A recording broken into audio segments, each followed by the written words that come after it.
So let's go back to the Munich Security Conference. Let's bring in Arseniy Yatsenyuk, the former Ukrainian Prime Minister who served, as I mentioned, a critical time in the recent history of the country, 2014 to 2016. Good to see you this evening. Welcome to France 24. Let me ask you, what are you hoping for? What are you hoping will come from the Munich Security Conference? How significant do you see this weekend being? Well, we actually got what was needed a few days ago. During the Ramstein meeting, a number of our allies pledged around $68 billion in military support to Ukraine. You know, all these conferences, it's a perfect spot to debate, to meet, to deliberate on the future of the world and to try to read how to mend defenses with Americans. But that's not the place where we can get real deliverables. But Ramstein, this group of Ukraine, is a real place where people make action and undertake actions in order to provide Ukraine with the necessary ammo, the air defense system, what is needed for Ukraine to prevail in this war. I mentioned at the top of the programme that, according to the Kyiv Institute, their report yesterday, that aid, both military and humanitarian support for Ukraine, dropping annually 99% if you compare it from an average on the years 2022, 23, 24, compared to last year's significant drop. And then the question therefore is, and you touched upon it a moment ago, how much then is supplied by Europe in the vacuum of that? Let me quote some figures to you that have come from there in terms of who's spending what on defence when it comes to protecting wider European security and when it comes to bolstering NATO. Lithuania, defence spending from 2014 to 2024 has risen in that time 550%. Latvia up 350%. Poland up 241%. Denmark 140%. Norway 40% up in those 10 years. Germany up 102%. Germany has now the biggest defence budget in Europe. It's overtaken Britain.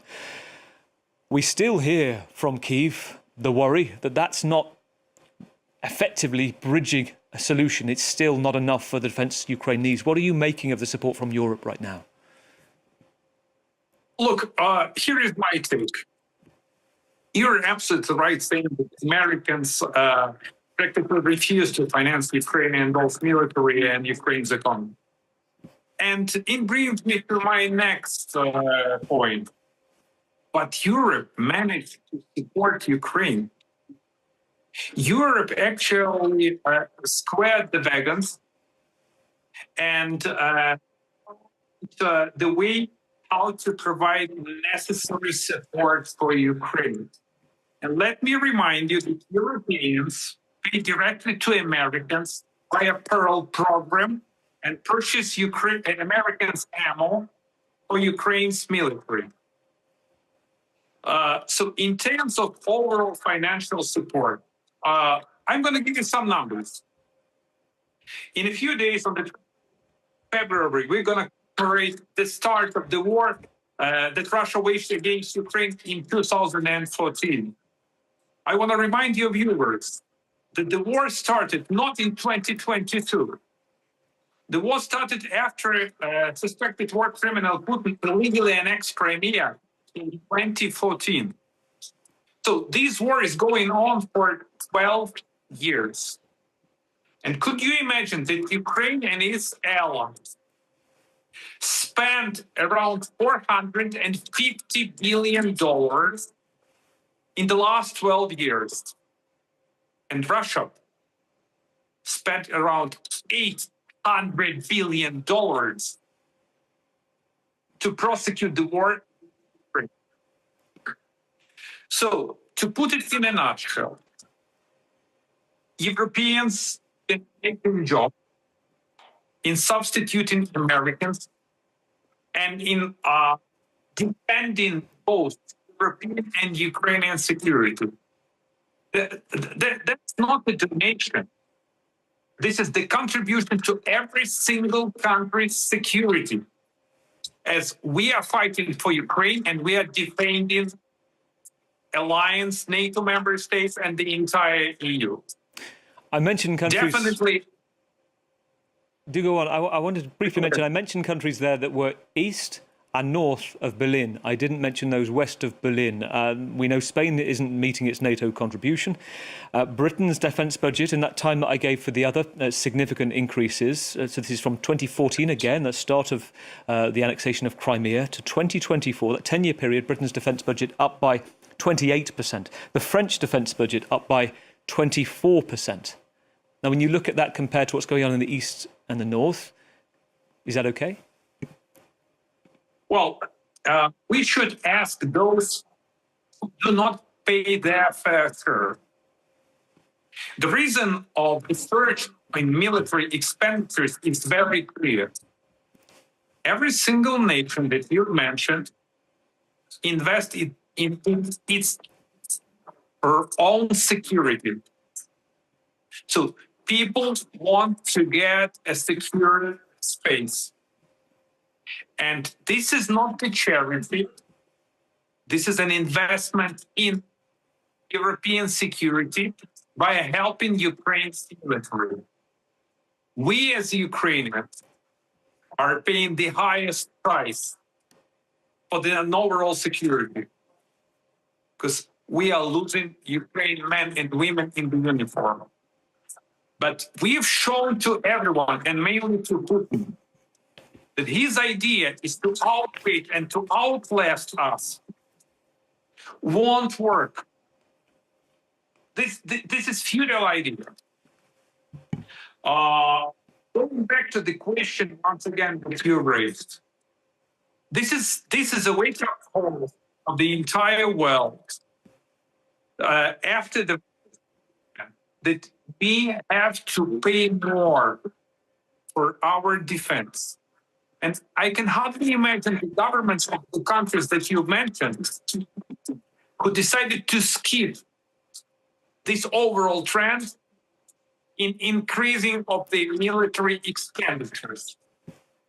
Because you can't have prosperous countries without strong security. You've had political disagreements with President Zelensky in the past, and your thoughts on him. You've also protected him. You criticised him in the lead up to the conflict, a lack of preparedness. I think I'm right in saying that you said you also gave him some protection, as you see it, when he was met with the White House row against President Trump, saying that he's a legitimate leader. Right now, with the Financial Times reporting that it has credible evidence, it says that there might be an announcement coming very soon of an election, a possible referendum on any peace terms, despite we're in the middle of martial law in Ukraine right now. Are those things right now, is that the way to go? Well, let me be very clear. I don't see it's the case scenario to hold free and fair elections in Ukraine without an unconditional ceasefire. There is no way to cast the ballots under the Russian missiles and under the Russian shelling. President Zelensky is a legitimate president, and under the martial law, he has full authority to be both the president and the commander-in-chief. You're absolutely right that we are not friends with President Zelensky, but as a citizen, I have to rally around the flag. And that's an overall sentiment among the majority of Ukrainian population. First, we need to win the war. And only afterwards, having free and fair democratic elections, Ukrainian people will decide who's going to govern Ukraine. In the midst of the recent corruption allegations that really sunk to the heart of government in the Ukraine, Arseniy, there were calls. I spoke fairly recently to Kyiv Ruddick, opposition leader, who said that she wanted to see President Zelensky step down. Now was the time, she said. She put together a petition calling for that. How do you sit on that? Would you agree with Kyiv Ruddick that it was time for him to go in the midst of that deal? Or do you think that moment's passed now, that he has to carry on? He is the wartime leader. I strongly object these kind of irresponsible calls. You're absolutely right. that there is a anti-corruption probe. And I see it as an advantage, but not as a disadvantage. Because all these anti-corruption bodies have been established by my government. Anti-Corruption Bureau, Electronic Declaration, Special Anti-Corruption Prosecutor's Office, Special Anti-Corruption Court.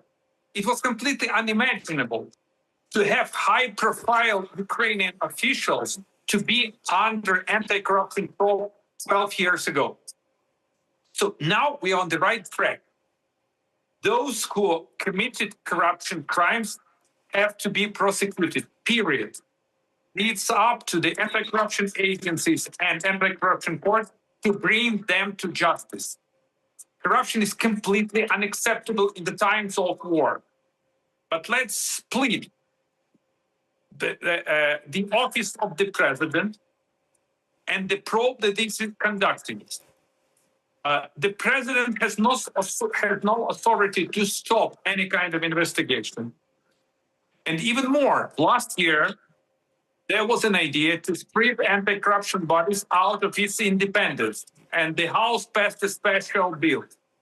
And the president had to veto the bill, both under the pressure of our allies and Ukrainian people. But he has made the right choice, actually, to lead the anti-corruption efforts, but not to impede them. Let me once again reiterate the message. Ukrainian people will decide who's going to be the next president and who's going to be in the next Ukrainian parliament. But only after we reach the real peace deal or a full-fledged armistice agreement. And under these kind of circumstances, we will hold free and fair elections. Now everyone who wants either to hold elections or to depose Ukrainian commander-in-chief pour the gasoline into the Russian fire. Yes. So this would create fissures in Ukrainian society. The president has realized that he needs to get the support of Ukrainian people and to maintain this support. So he has to be on the right side of the history. Let me ask you briefly on that point, because there will come a time, let's say there is a time where we have a ceasefire and we are able to see elections, we're able to see a referendum on any deal. And that at the moment is an unrelenting rhetoric from Putin to say that Russia wants the remainder of the Donbas. In that scenario that you're asked to vote, do you give up the Donbas for peace? What do you say? Well, I just conducted the latest poll. And you know that only 20% of Ukrainians believe that if Ukraine cedes the territory, Putin is ready to start the peace deal. 80% of Ukrainians, they are not idiots. They clearly understand that this is a trap. And Putin would never deliver the real peace in Ukraine unless he reaches his maximalistic demands. So his ultimate goal is to annihilate Ukraine. And this is the very reason why we need more support. And we have to realize that right now Putin is not acting in any kind of good faith. KGB operatives never act in good faith. So he pretends that he's negotiating. He has changed his entire negotiating team. So he has reappointed this no-name guy, which is Medinsky, to hold new talks in Geneva. This is a clear-cut sign that Putin is not eager to cut any kind of peace deal. It's like sham talks. He's just trying to drag his feet and to outwit and to outlast. It's a smoke and mirror KGB operation. Your thoughts on that are very clear. Thank you for your time tonight, former Prime Minister. Thank you. Arseniy Yatsenyuk, former Prime Minister of Ukraine.